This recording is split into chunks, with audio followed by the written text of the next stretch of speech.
This is about collecting tiny things in small boxes and getting excited about the magic of the very, very small and having a big imagination.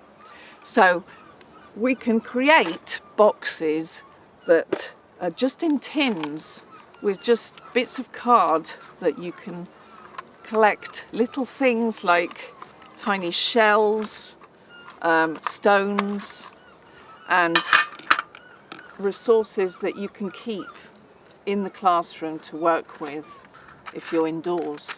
But if you go outside, you can actually use lots of different things to collect tiny things in. So there are matchboxes, which means that you really, really have to choose very small things to look at and collect.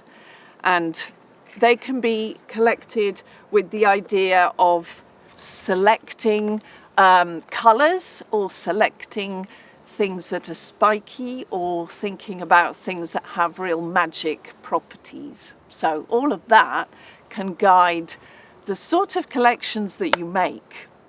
And you can use a box like this to collect little things in, but it'll keep everything really, really small, which is important.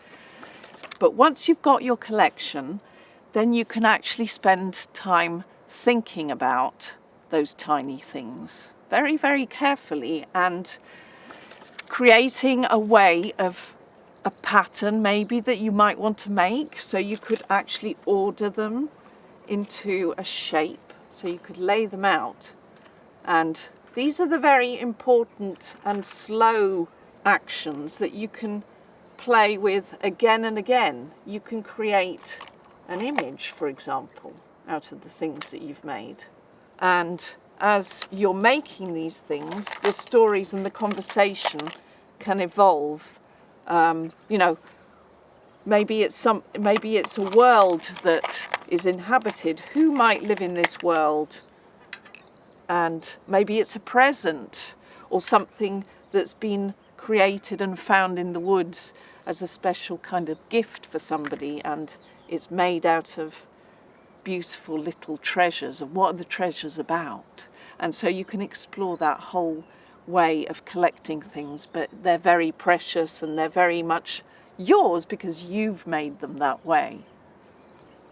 So you've made your lovely treasured patterns, and you've put together all these beautiful tiny things that you've collected, and now it's time to go home.